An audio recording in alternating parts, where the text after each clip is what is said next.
This is the first video segment for section 4.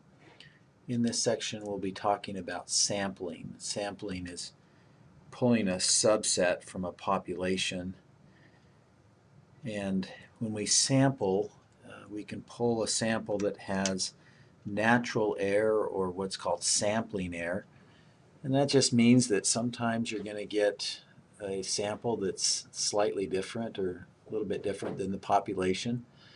But if you've randomly sampled from that population, it typically mimics the population or is a consensus of the population.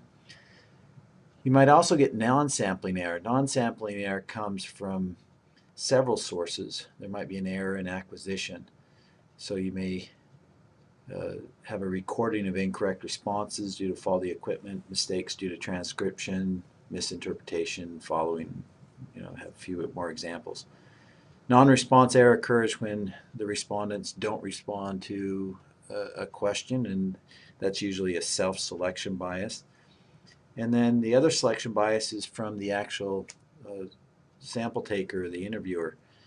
This selection bias occurs when the sampler is creating a sample from a population that is convenient, that isn't a representation of the population, or some other self-reporting type biases.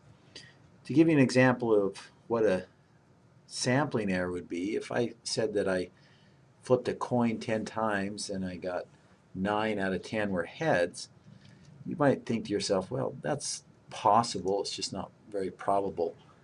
But if I said that I did the same thing, I flipped a coin 100 times and got 90 heads, well, now you'd start to say, well, that's not a case of sampling error, that's more like a case of non-sampling error. You'd want to look at the coin, you want to look at the way that I flipped the coin. That's what sampling error or non-sampling error would be.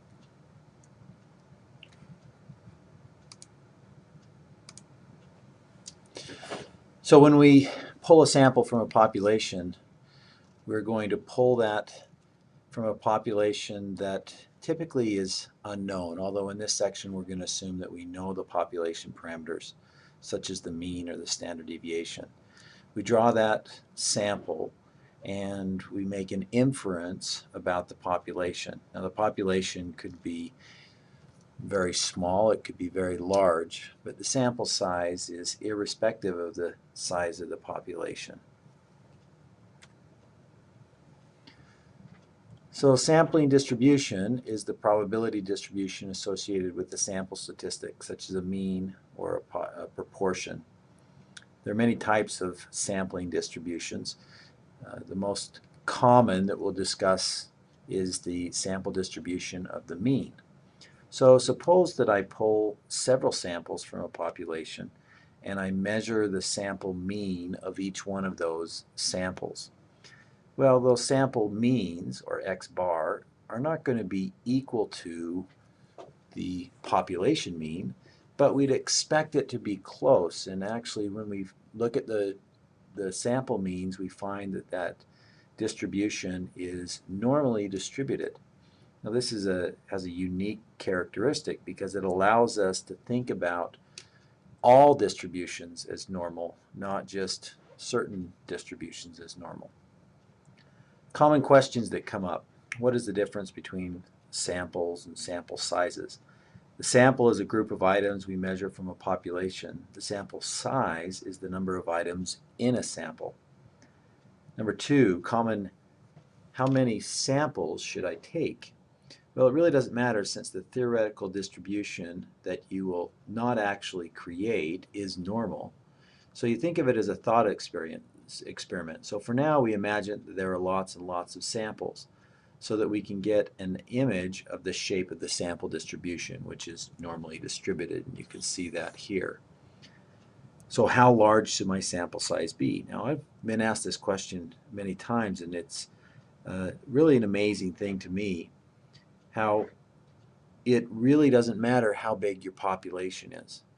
Your sample size is irrespective of the population that you're drawing from, so long as the sample is randomly selected and is representative of the population. So remember, we don't need to know the population mean or the standard deviation in practice. In this section we will, but in the next section we won't know the population, and that is common.